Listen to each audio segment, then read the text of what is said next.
Attention, attention, all units. We have an active shooter terror threat on the scene of a traffic stop on the corner of Main and Side Street. All units respond. Repeat, we have an active shooter terror threat on the scene of a traffic stop on the corner of Main and Side Street. All units respond. Repeat, all units respond. What? No.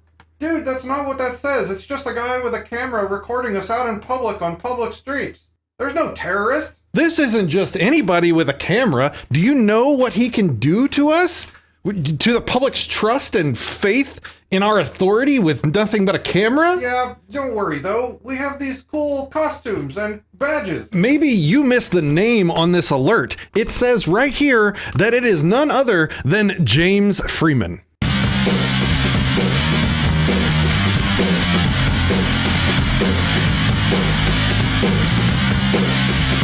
Acapulco, Mexico. This is Anarchast. Greetings, dissidents. I am Patrick Smith. Welcome to Anarchast, your home for freedom on the internet. Today we have, without further ado, I would like to introduce to you the great activist, James Freeman. Welcome to the show, sir. How's it going?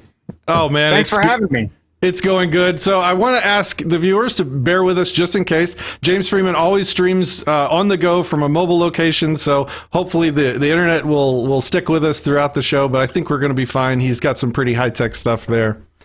I guess, like, I usually do like a really cool intro for people where I talk about what they've done, what their credentials are, the things that they're involved in, but I think this time we need a little bit more. And I'd kind of like to let you sort of introduce yourself through some of your own work. So, James, if it's cool with you, I want to just like play this 5-minute sort of like greatest hits of your amazingness for the people that don't know who you are.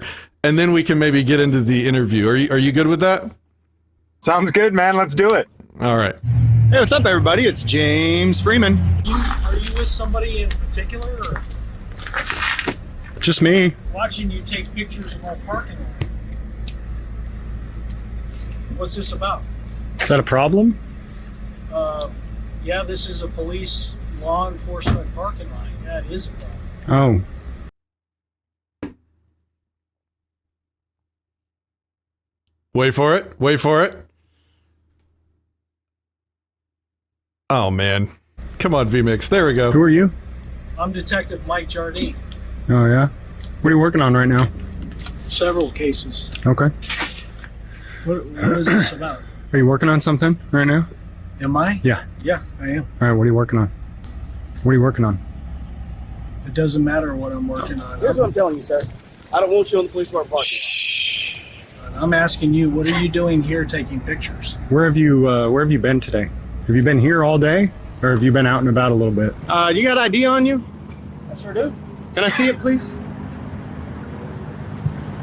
You want to see my... Yeah, please. I need to see your ID. You licensed to carry that firearm? Can you do me a favor while I'm dealing with you? Can we go ahead and put your firearm up for my safety? Absolutely. What is this about? Who are you? I'm asking the questions. Where have you been today? No, Have you been here? I'm asking the questions. You're on this property. You're on this property, so you need to answer my questions. Are you drunk? I'm going to have to take this away from you. Don't touch me. Don't film me. Don't touch me. Don't film me. I'm on public property. Don't. What do you mean? You're not This is gonna be public filmed. property. You want me to place you in Don't cuffs? touch me. You want me to place you in cuffs? Call him off. Call your fat boy off. Why are you slurring your words today? So have you been here all day, or have you been out? Have you been to the bar today at all? Have you been to the bar today? Who are you? I'm an investigator. I investigate corrupt officials. So I'm wondering, where have you been today? Have you been here all day, or have you been out at the bar at all? Working on a fraud case. That's Okay. where I've been. Okay. Have you been to the bar at all today? No. Oh, it's okay. We're just a confidential place. We don't like to have our pictures seen. Is that okay? You're confidential? Yeah, we work for an agency that, Oh, yeah. Where are you from? a confidential place. Yeah. You got any drugs on you? Have you used any drugs today? What a ridiculous question. Okay, do you have any ID on you? Do I? Yeah. Come on. Can Are I you see kidding? it? I don't know. Do you? You're gonna ask Was if that a weird question? Yeah, it was a pretty weird question. Why? We want I to mean, know kind of who's you know what? around our building. It's kind of like asking, can I see your penis? Like, we all have a right to privacy, right? Right, exactly. You wouldn't ask something like that because you wouldn't want to invade my privacy. All right. Thanks, man. Hey, do you have ID on you? Do you know where he's been today? I don't keep tabs on them. You doing all right over here? Yeah. Okay. So I heard there's been a lot of drug trafficking going on in the area. So you know anything about any of the drug trafficking going on in the area? I have no comment, man. So you're not involved in any drug I trafficking? don't have any comment. So you're invoking your Fifth Amendment? Is that what you're... You okay? You're being a little combative. No, I'm not. I'm just trying to ask some questions. No. Okay, you're just being a little combative. I'm just trying to ask some questions. You're not being very cooperative. Do you have anything illegal on you at the moment? Can I have my dog walk around your car? Does he usually drink on the job, or no? Not that anybody knows of for sure. Have you guys ever breathalyzed him while he's been on the job? Would you submit to a breathalyzer for me right now? You're ridiculous. You know that? Yeah. What are you guys up to today? Running traffic and working. Okay. Where are you coming from? I think it's going marijuana. You smell it? Where are you guys coming from today? Excuse me? Can I help you? Yeah, I asked where are you guys coming from today? Okay, we can play this game. It's not a You have a game. reason to detain me? Am I being detained? You've got about 5 minutes to get out of here right now. Or what? Or what? You're on My property. This isn't your Yeah, it is. property. Shut the hell up. Get out of here now. What'd you say? I said shut up and get out No, of here. you get out of here now. Hey, you better get your boy. Get your butt back in your office and do shut your up. job. You shut up and get out You of get here. your butt back in your office and do your job. You quit drinking on the job. You understand me? Whatever. You punk ass. You get your ass back in there. You don't look back here again. I'll be watching you. You are now under investigation. I think you're winning. I think we're losing and you're winning. Yeah. You know why? Because you are willing to use any amount of violence against us to get us to stop keeping you accountable. And we, on the other hand, at least me personally, I'm not willing to return the violence against you. But you know what? I think there's a lot of people who see what you're doing who may be different than me. Ladies and gentlemen, James Freeman introducing himself. It is such an honor and a pleasure to have you on the show, sir. I have watched Cop Watchers and First Amendment Auditors for years, and you are my absolute favorite. I think you're the best. I was excited to have you on. So, wow. I guess the first question we have to ask you is, sir, how did you become an anarchist?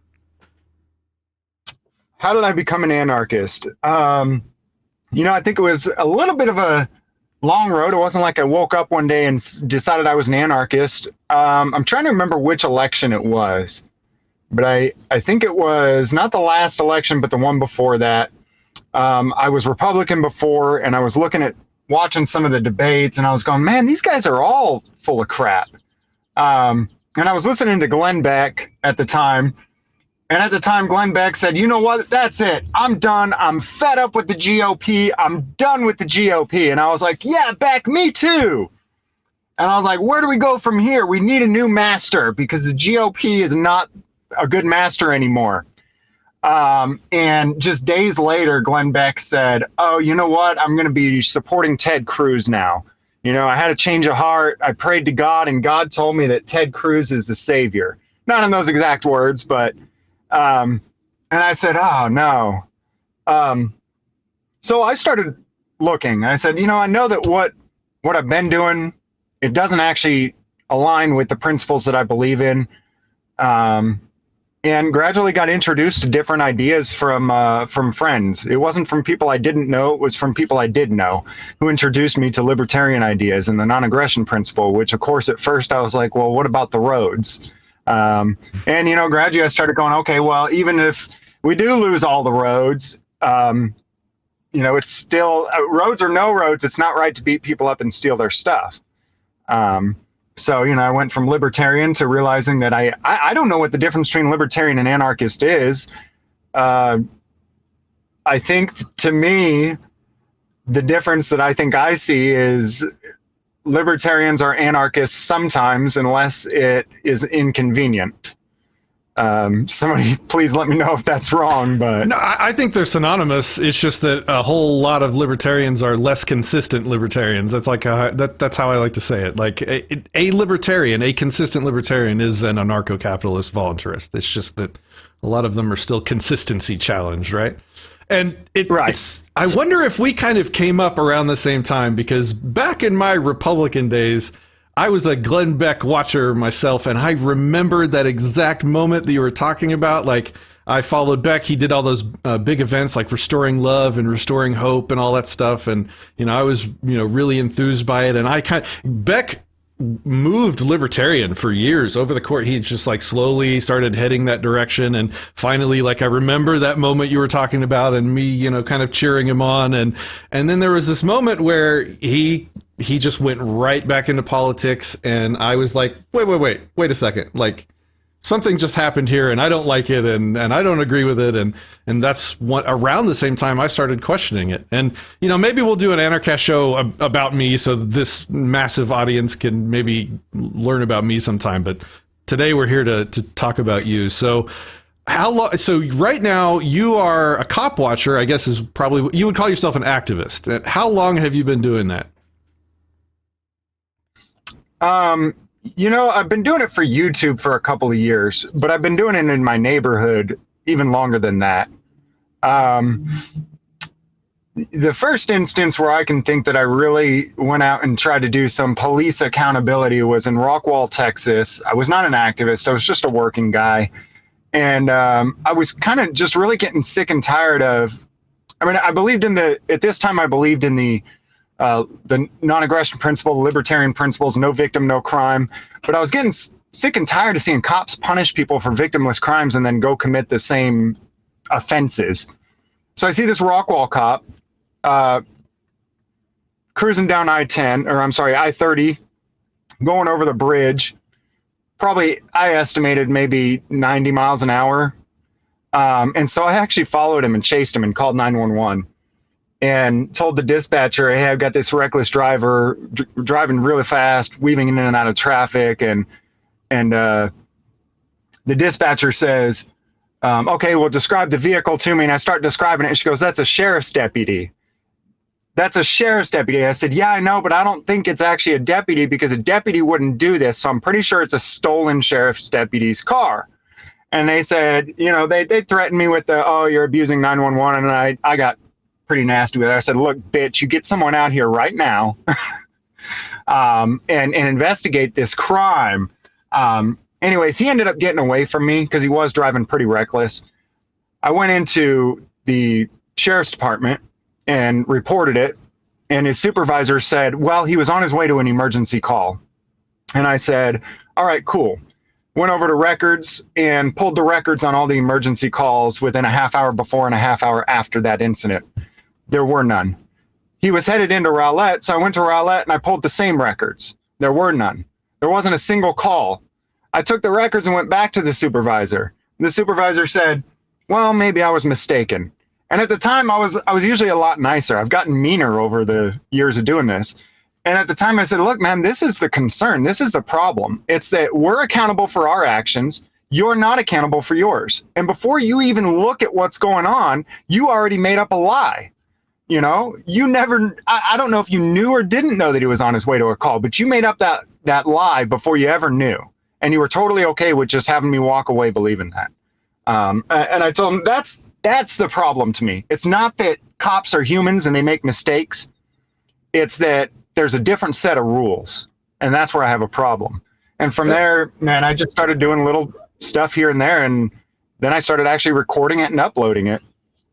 And even after you made that report, I'm sure that cop got, really just punished over that. I'm sure that there was a lot of repercussions. Right. And I had asked his supervisor, I said, I told him, look, I believe in no victim, no crime. And he didn't harm anybody. He didn't hit anybody. Nobody died. Nobody got hurt. No property was damaged. But he hands out tickets all day, right? So we know that he did this. I got his dash cam. We know he broke the law. Is he going to get a ticket or is he not? And the supervisor told me straight up, no, of course he's not. There's your problem. So were you an anarchist at that point, or did you start this activism before? At that point, I was an anarchist. And that's why I was saying, look, I get it. He didn't hurt anybody. But he punishes people all day. He's willing to actually kill someone. Should it get to that point, we go through the steps first. We want voluntary compliance first. But he's willing to kill somebody for doing what he did. So what was your goal? What is your goal with your activism? Like, if you could put a label on it, what is your overall goal? You know, it's changed over time. Because when I first started doing it, I wasn't trying to have an audience. I had 4 or 5 friends locally who kind of had similar beliefs to me. And so I would record these different things that I was doing just to show to them. We had this little private Facebook group with 5 or 6 of us in there. And one of those, and I don't know, it was just to kind of share ideas and be like, I don't know what to do, but let's start putting ideas out there and showing people that something is wrong and kind of see where it goes from there. When people started watching my videos, at that point, my goal was actually to bring in a large audience and point them towards people like you and people like Larkin Rose. Most people aren't going to swallow the whole pill all at once, right? And so my goal was to just show them something is wrong. Something's not right. And almost anybody, I think, can see that. And at that point, you know, maybe they'll end up going through some of the stages that you and I went through. We actually go, okay, well, this is kind of a big deal. Let me start getting politically involved. Let me start looking at these political candidates. And I think a lot of times you end up going down the road so far that you go, none of these people are worth a crap. This is all wrong. And you start looking for answers. And so that's really my hope, is to kind of just bring people in, kind of a wide funnel to bring people in and then send them to where they can get the answers. It's good that you mentioned that, because we were having a conversation like a week ago about our 2 YouTube channels, and I'm trying to learn from you, because I started Disenthrall. If you guys aren't subscribed to Disenthrall and you're interested in like serious philosophy and debates and learning about like the fundamentals of libertarianism and voluntarism, go check it out. But I started that channel. The channel's goal was to create more voluntarists. That is my goal. That is Disenthrall's stated goal. That's what I'm trying to do. But, you know, I've put 6 years into it. Now, don't get me wrong. I've put out a library of what I think is quality, amazing content on a lot of like principled stuff. But I think the channel has like 2,700 subscribers on YouTube. So the audience is very small. Like, if my goal is to reach the masses and create voluntarists, I am failing as far as that channel goes. My audience is almost completely anarchists, people that are already awake. Very few people are seeing my content and, I guess, waking up, so to speak. Now, that has happened. There are several that have watched my content and they send me messages, and man, I am just blown away and honored when I get them. They're like, hey, you know, I was a Republican or a Democrat, and then I started listening to your content, and, you know, you convinced me. You were the thing that turned me into a voluntarist, and man, I like, those are my trophies. Like, that makes my life worth it, right? That's the whole point. But then I look at your channel, and you have, what are you up to, like 250,000 subs right now? Like, you're just playing. Well, I had to do 2. Yeah. You're just I playing. had to do 2 channels, and so I just barely got to 100,000. You are playing an entirely different game. Like, you are successfully reaching the masses, and so I was trying to learn from you. Like, and I think I guess what's your secret is a good place to go from here. Well, that's the thing. I'm successfully reaching a larger audience, but I get really discouraged a lot of times, because I look at my audience and I go, you know, my audience is constantly in the comments going, whether it's Bernie for president, Trump for president, or James Freeman for president, you know? And so I'm reaching a large number of people, but they certainly aren't, that large number, certainly at least, isn't grasping the concepts of liberty. They're still only seeing that something is wrong, right? And so, I mean, I struggle all the time. A large audience doesn't mean that we're creating voluntarists, right? Well, that's true, but you have to reach people to actually create a voluntarist. So And maybe this is an argument. This is why when we say it takes all types, we need activists that give a soft message and reach a lot of people, and we need activists that are like knives that just go straight to the point and don't mince words. And I mean, maybe that's the funnel analogy was probably perfect. You're the wide end of the funnel, and maybe I'm the tiny finisher that finally knocks them over the edge. I don't know, but I love. Go ahead. Well, besides that, if we're going to have to actually build a society where these principles work in real life, right? Where they're not just ideas, but they actually work in real life. And I think that's a lot of what you do is you take, all right, we all get this. We all understand that, the non-aggression principle is the right way to go. But now how do we implement that in real life? Because I told you before the show, there's still things in my life where I go, okay, I believe in the principle, but there's things throughout my daily life where I go, holy smokes, I'm violating the crap out of it. I didn't even realize it before, but whether it's even in your own home. One of my favorite things that I saw recently from you was peaceful parenting. How does an anarchist raise children? There's a lot of real, when you start implementing it in real life instead of just, this cool idea in your head, it's a lot different, right? I mean, shameless plug time. We're about to launch the Peaceful Parenting University, and my goal is we're going to have a whole library of, I think we currently have like 50 or 55 videos on the list, topics to talk about with parenting that actually give you solutions to how to do X, how to do Y. This is how you take the principle and apply it to your relationship with your kid. That is coming very soon. Peacefulparenting.com for the people that are interested in signing up for that. But that's my world, like figuring these things out, working out the philosophy, extrapolating from first principles, into practical living. How do we do this stuff? But when I do that, I feel like I primarily only preach to the choir. And I mean, maybe that's fine. Maybe that's my place, and maybe that's what I'm good at. And you're good at, the wide end of the funnel. But the two things that I really appreciate about your style from the other people that are sort of in your space of cop watching or activism is that you don't just right out of the gate start cussing them out, treating them like crap. Like, I think when people overdo that, it works against the goal of achieving freedom and showing who the actual bad guy is, because I think it makes maybe the uninitiated audience think that the person that the activist, are actually the shithead in the situation, as opposed to the violent thug in the pretty blue uniform with the shiny badge.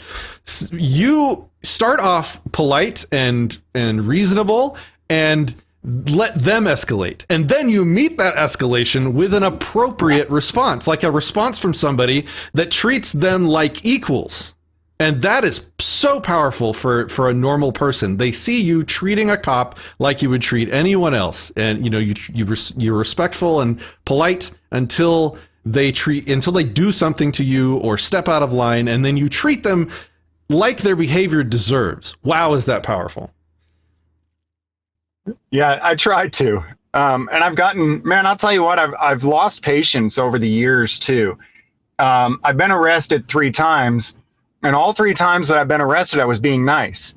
Now, on the other hand, I've been in situations where I believed that I was this close to getting arrested, and I start cussing at them and yelling at them and F off, you stupid piece of, and all of a sudden they're like, whoa, what the hell is going on here? And it, throws something in their brain or something. They think twice. I don't know. But a lot of times when I'm throwing back at them what they're throwing at me, it's for what I like to call activist safety, right? All I hear about from them is auditor safety, or I'm sorry, officer safety. Yep. Right. So we flip it on them, and I don't like talking down to people. I like humor. And so, if I weren't doing this, I would actually like writing, screenplays and humorous situations. But in real life, I don't think it's actually funny to talk down to somebody and just try and demean them. But honestly, I'm kind of good at it when they do it to me. Yeah, so, you are. But I mean, and the point is kind of to show, look, this isn't right. Right? I mean, it's kind of cringy and uncomfortable, especially for people who are used to just taking the crap from the cop and not giving it back. They see, the anarchists, of course, and people who watch my stuff, they get it. But people who've never seen it before, at first, they gotta be cringing, man, and going, "Oh, dude, you don't talk to, maybe not people, you don't talk to cops like that. You shouldn't even talk to people, any person like that." But I hope that reaches people and they realize that's, my point isn't that I can go around and talk shit. It's that, sure, we all can, but should we? So the second thing I like about your channel is that, at least your activism through your channel, is that you don't really ever say the word anarchy or voluntarism. I've heard you say voluntarism a couple times, but you don't put your politics. Yeah, you don't put your anti-politics really front and center. You put your interactions with the cops that show the problem in the system front and center. And I wonder what % of your audience actually knows the voluntarist, like anarchist aspect of you, and is that part of is that on purpose? Can you talk about that? Yeah, up to this point, it has been on purpose. And, I've battled with that back and forth over the years a lot. Actually, when I first started my channel, I was like, oh yeah, I'm going to show people that what's wrong. And I'm going to also show them that here's what I think the solution is. It's nap.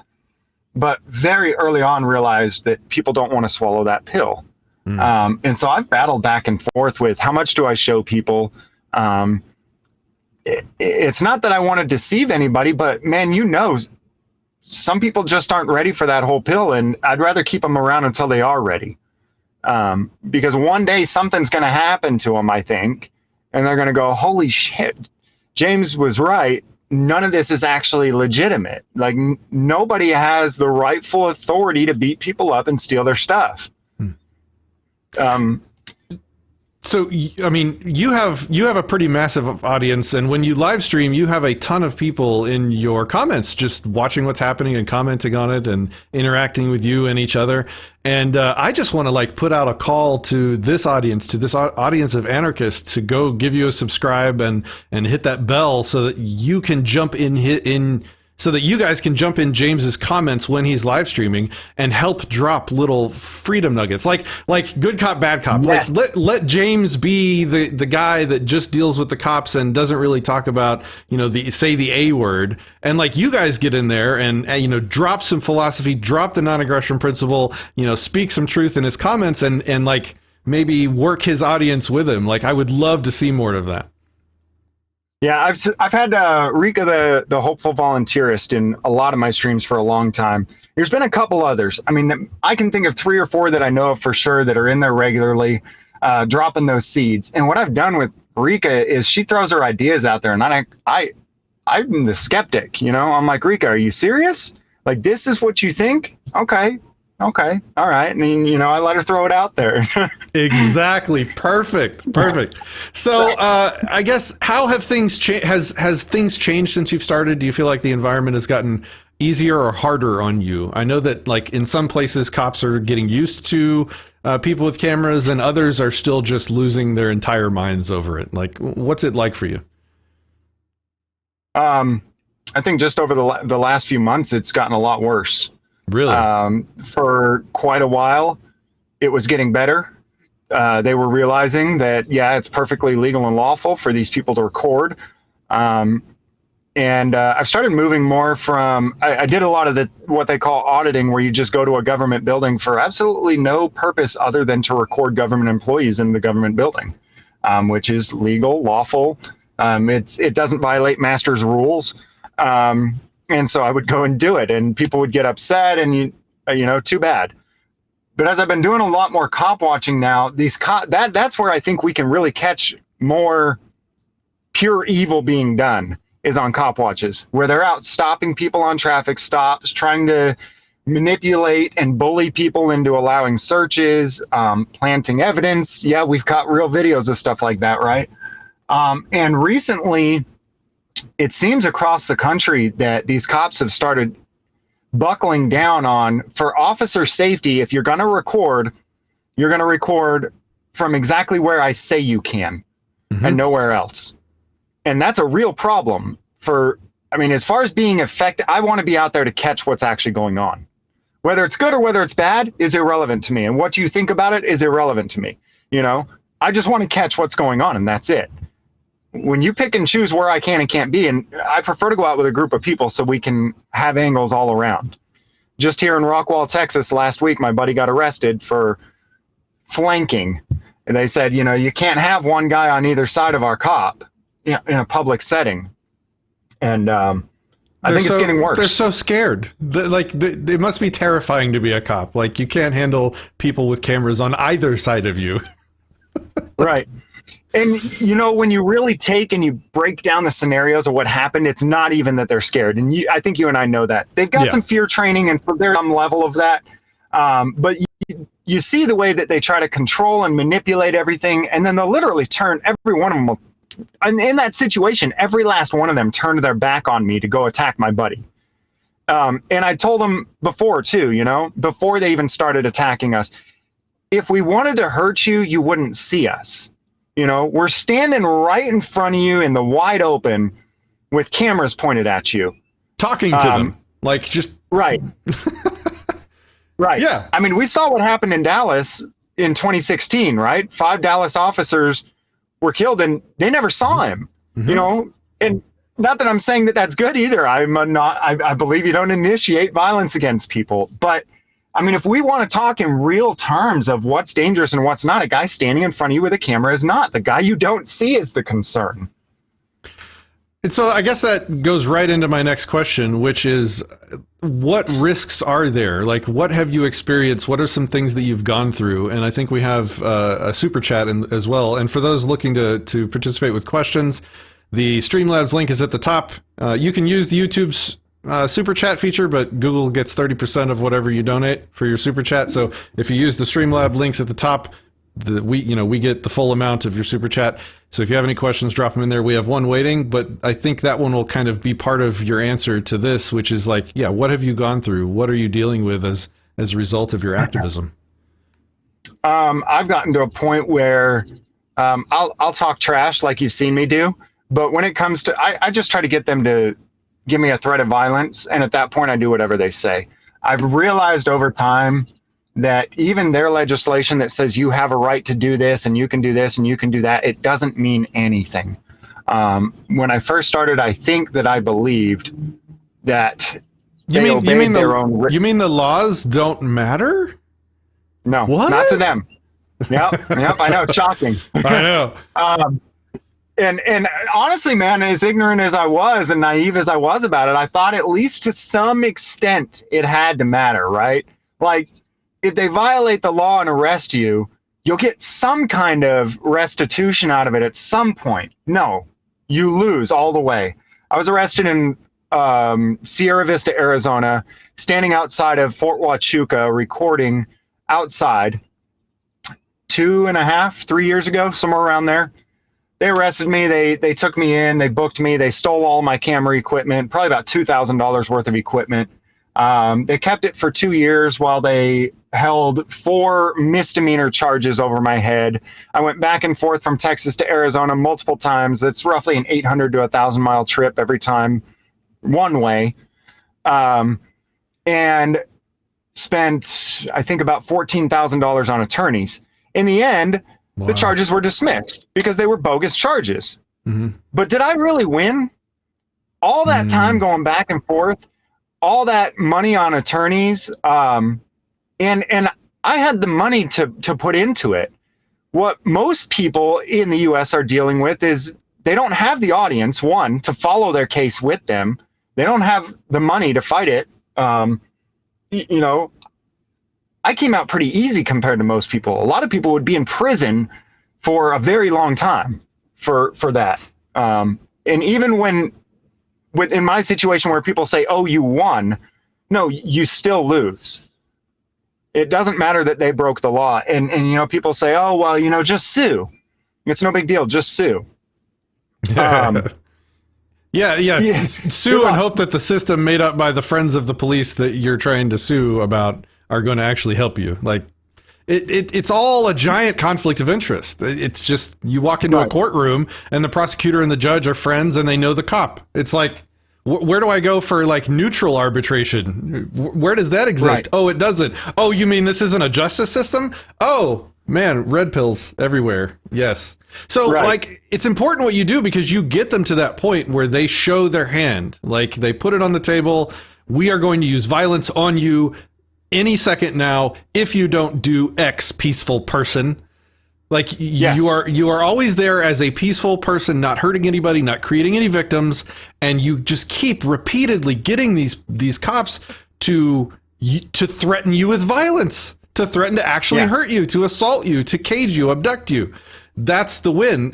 Once you get beyond that part, like once you get arrested, once you get stuck in the justice system, I think you're past the point of a teaching moment for a general audience as an activist. Like, they know that you're going to be persecuted, but the moment of violence, the threat, that was key. And I think you're right on to take it to that point every time and then stop, because that's the teaching moment. Oh, look, guys, these people that are your protectors are threatening innocents and peaceful people with violence. Yep. These are your heroes. What's wrong with you? Stop it. You know, that's perfect. It's absolutely perfect. Yeah. And I prefer to take the video and then edit it up and say, look, here's what the law said. Here's what the cop said. The law doesn't matter. The guy with the gun matters. That's all that matters. This isn't a system of law and order. And they it's a system of the guy with the biggest stick wins. And they routinely ignore the law. The law is just magic spells. That's what I call them. The laws are magic spells. They only actually affect people that believe they have power. Just like all other magic systems. They only affect people that believe in them. And cops do not believe in them. They know. Even if it's subconscious, they know that the people that enforce the laws and do that are on their side, not yours. So Ethics donated $10, dude. Thanks for the super chat. He says, "What's up, J-Town? Nice Abe Lincoln ginger beard power. Stay safe out there, brother. Can't wait for Leon Valley lawsuit time." Can you talk? I don't even know if you can talk about Leon Valley. What happened there? What's going on with that? I can a little bit. I can't talk about everything, but I can tell you a few things. My case is the last one. All of the charges against all. I guess you guys can go and look up the story. Can you start with what happened, or is that not something you can talk about? I mean, there's videos on your channel that people can see, right? Yeah, it is, and it's out there. You can go and just search Leon Valley on YouTube and find it. But I'll tell you vaguely what happened, and for any details, you guys, there's other individuals out there who tell the story a little more in depth. But vaguely, what happened is we went out and recorded it, Leon Valley, Texas, because Leon Valley, Texas is a really corrupt place. And they arrested, at least a dozen, I believe, at least a dozen people with cameras out there. What they did is the chief of police called a press conference and got everybody to come in with their cameras and arrested everybody. Slapped bogus charges on everybody. And he arrested witnesses. Most of the people who were arrested, he said he was arresting them because they were witnesses in a case, and that's what they were under arrest for. I mean, it doesn't get any more insane than this. All of the charges have been dropped and or dismissed except for mine. Mine are the last ones left. We were supposed to go to trial 4 weeks ago. Finally, an attorney took my case pro bono as soon as it happened, and man, I'm trying to be grateful to him, but I'm not so sure about attorneys. You don't have to go into it if you don't want to. I certainly don't want to mess up your situation, but I as part of like talking about what are the risks in your activism. Like, a lot of people that are activists do things with almost no risk involved. You are not in that situation. You are like butting right up against the people with the guns, the tip of the spear in the enforcement of the politicians' magic spells and edicts. And that comes with risks, very real risks, like what happened in Leon Valley. And what did you say? You had a case that cost you like 15 grand in lawyer's fees or something like that. So would you like speak to people that want to do what you're doing and they're interested in your kind of activism for a second? Like, would you suggest other people get involved and do it? And if so, like how? Where can they go to learn? And do you have any tips for them? Okay. I certainly won't suggest anyone does it. Okay. I mean, all right. as far as the group of As far as a group of anarchists, yeah, sure. Because they understand that they're responsible for their own lives and their own actions. And among a group of statists, though, oh, hell no. Hell no. I'm not going to, I mean, obey your master, shut up, get in line, and, you know, when they tell you to get on the train and go into the showers, just do as you're told. As far as anarchists, though, I mean, we need people pointing out what they're doing. But you got to understand, and I think that most anarchists do, that their laws they don't mean anything. Their legislation doesn't mean anything. And I see these guys go out all the time, these statist activists and auditors who are like, well, I read all the legislation and I can do this and I can do this and I can do this. And they're just shocked when they get arrested. They just can't comprehend how they got arrested and then how the charges are going to be pursued for years. So as long as you go in realizing what you're getting into, yeah. And I think most anarchists are the ones who do understand it, and they can be more successful at it because they do know. You know, it doesn't matter what the legislation says. I obey the guy with the gun or I'm going to get hurt. And just simply pointing it out, like you said, I think is the activism. Showing people that, look, here's what the law says, but here's what the gun says. Do you have any other tips? Like, is there any resources that you know of for people to learn how to do what you do safely and effectively? Like, there's got to be a lot of skill involved, and I bet you've learned the hard way more than a few times about, you know, how to get the most effective content out there.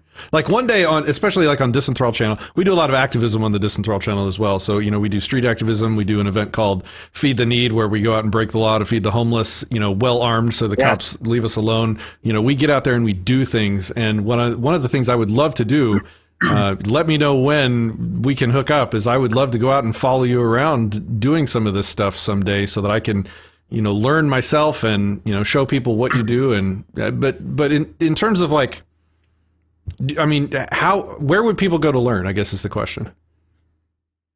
You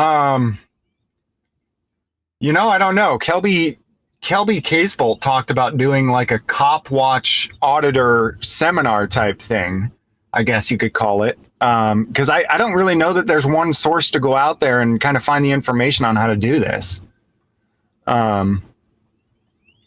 Yeah. And I guess that's something we could put in the works, is have a handful of us get together and kind of try to teach. I think that's a great idea. I think, and I know Kelby, and we've talked about it offline several times, putting together like a seminar or like training event or something like that, where people that are interested in doing this can go learn. And, you know, if and when that happens, it will certainly be a video on this channel for people interested.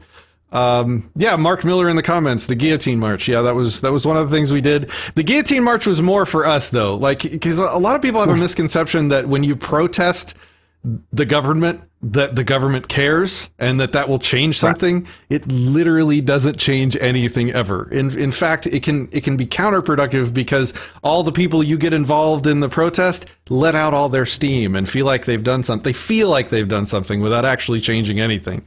But the Guillotine March, that was more for us. That was just like cathartic. We knew it's not going to change anything, but nevertheless, we got a bunch of cops to escort us with a guillotine up the steps of the Dallas County Courthouse, and we gave speeches in front of the court. Anyway, so that was for us. But yeah, so...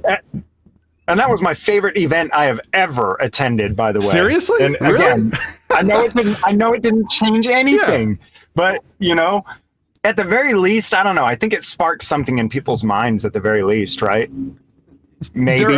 Yeah, because a lot of the people there, you know, were not voluntarists, and they certainly... It's good if... Just like the Boogaloo memes, and I've said this a lot lately, the Boogaloo memes serve the purpose of just letting people's imaginations go down a path that they might not have ever otherwise thought of. Like, a normal person, they see a Boogaloo meme, and maybe just for a brief moment, for the first time ever, think about in what scenario in their life they would find themselves standing against law enforcement. And those memes, you know, they're funny, and comedy lets maybe some of that stuff slip under mental barriers and maybe expose people to things that they otherwise wouldn't think about. I think the guillotine event and those kind of stuff definitely does maybe the same thing, as does your content. Like, you drop little freedom sneaky messages in there when you're interacting with these people as well. Yeah. So last call for comments last call for questions in the comments, guys. If you have any questions for James Freeman while we have him here, super chat address is on the screen up there. So where can people find you? Give us your channel name and where can people find you at? It's James Freeman on YouTube, and I've got a Facebook page as well that I just started probably a couple of months ago. So I can't accept friend requests on Facebook anymore, but you can go and like the James Freeman page, and I've started uploading videos there. I need to spread out to some of these other platforms as YouTube and Facebook censors a lot of stuff. But part of reaching a bigger audience is also obeying master's rules. So I don't usually have that big of a problem with my content getting out. But every now and then, actually every so often, there's things I really want to put up that YouTube and Facebook won't allow. So yeah, well, let's talk about that. Is that part of your strategy? Do you craft your content very specifically to sort of pass by these filters and not get your channel censored and taken down? Like, what's involved with that? How do you do that? No cussing within the first minute or so of a video. So I try not to cuss at all in my videos. Again, I think that helps reach a bigger audience, just because when I first started, I cussed a lot less, and I had people telling me that they let their kids watch my channel. And I think that's awesome. That's incredible. But also, if you're cussing too much, then YouTube will sometimes demonetize you. It doesn't seem like there's ever really a complete rhyme or reason to why YouTube will either delete a video or demonetize it.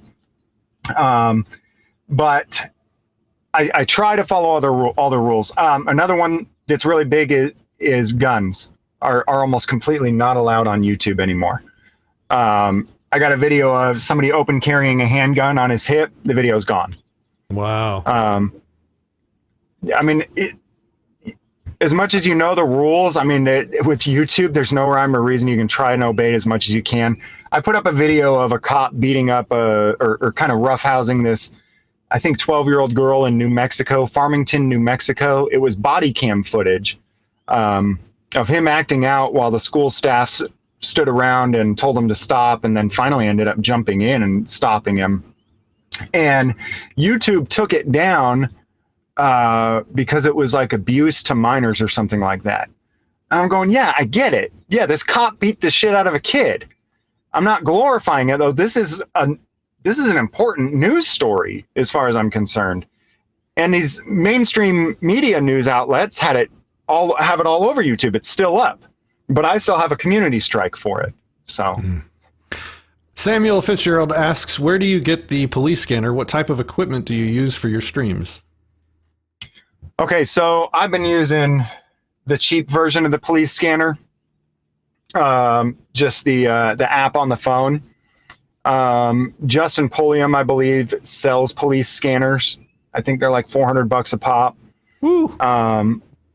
Yeah, most of my live streams are run on a cell phone, but I do have a LiveView Solo. It gets expensive. Do you pay like for the bandwidth on that, or how does that work? Yeah. So, well, let me start with the cameras. I use one of these. It's a little yaped. I've got it on me and with me all the time. I've got one in each of my vehicles. The phone goes up here. You got the camera down low. That way I can live stream on the phone and I can have clear backup footage on the other camera. Because a lot of times when you're live streaming, you're going to cut in and out. The signal is going to be grainy. The video is going to be bad. It's going to be poor. But the live stream to me is important for my safety. I don't want to get arrested and have nobody know where I was and the footage just completely gone. So even if they arrest me and they steal my backup footage, we've got something from the live stream. And then we've also, the camera allows me to have better footage to upload later. Another piece of equipment that I've got that was not cheap at all was this LiveView Solo. You can go look that up. It's about $1,000 just for the device itself. And news agencies are using this now, actually. That's how they broadcast live out on live scenes now. And what it does is it combines multiple signals together. And so I'm able to put up to 3 modems and 1 wireless device together and bond the signals from all of those in order to broadcast an actual clean 1080p live stream. But yeah, it's $1,000 for the live view, your modems. I've got 2 of them that I run in there, $200 a pop for them, $70 a month for the signal. It gets expensive. Is it $70 a month for like unlimited usage, or is that yes. Is it capped? Okay. It is truly unlimited, and that was really actually very difficult to find.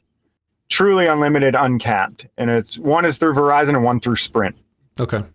But all of that isn't entirely necessary. When I got that, my goal was my channel had started getting a little bit bigger. Is when I had my last channel, they shut down at 80,000 subscribers, and I thought, man, I would love to have James Freeman live PD. Instead of bootlicking live PD, I'd like to buy up equipment. There's guys who want to go out and record, but they don't have, the money for the equipment or whatever. What if I buy up all the equipment and I hire cameramen and we go out and do James Freeman live PD?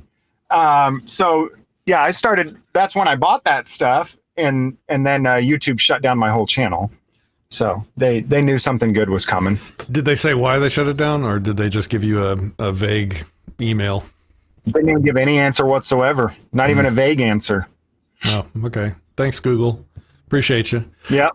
Okay, so I think the best question to end on is at the end of the 5-minute intro, you were talking to a female cop, and you made a very important point about people are waking up and what that looks like. And then in some of your other videos that I've seen, you make a point to police that you talk to, and you say things along the lines of, police are so concerned with officer safety, but the things that you guys are doing, persecuting people, arresting innocents, planting evidence, lying, assaulting, all this evil stuff that you cover and that you catch them doing, is making them less safe. I wonder if you could kind of walk us through that argument and yeah. Man, that's a fine line I walk, I think, when I say that to them too. But I mean, yeah, they talk about, well, for officer safety, I don't want you recording me. And I'm going, well, do you realize that 300 to 1,000 people just watched you violate my rights, and you think that makes you safe? I mean, people are getting fed up, man. I don't think I really want to elaborate on that at all, but I think nature takes its course, and what's happening here is unnatural. And the natural consequences, I believe, are going to come down. I don't think it's avoidable, even if I want it to be avoidable. I don't think it is. Part of what Martin Luther King did was he would march people peacefully through the streets for the purpose of having people do violence to them that were racists in the time, back in that time. And through people witnessing violence being done to peaceful people, it started to change hearts and minds. And I think what the police are not understanding, and they probably will never wake up to, and I think this is your point, is that now that we have the internet, now that we have live streaming, now that we have the ability to show people what the police do in real time, all the time, no matter where they are, is that we're seeing these people do violence to peaceful people. And I think that is the same thing is happening in the opposite direction. Like we're starting, rather than learning to have compassion on, African Americans, like Martin Luther King did with it, we're starting to realize who the actual criminals are and who the threats to our safety really are, and who we can't trust, and maybe who aren't heroes anymore. And I credit you and guys doing what you're doing with that. And it is an amazing, powerful, you are changing the world with what you do, sir. Thank you. All right. Well, I think that is the best possible place to end this interview. Sir, thanks for coming on Anarchast. I look forward to talking with you more, and I especially maybe look forward to, embedding myself with you for a day or two and seeing what you do up close and firsthand. Guys, thanks for watching the very first Anarchast live stream. I hope to make most of the show's live streams going forward, because I really appreciate having the audience there to interact with these awesome guests that we get on the show. So I hope this is going to be the new thing. Guys, thanks for watching. Thanks for commenting and participating with us. And I will see you next time. Peace, love, and anarchy, as Jeff says.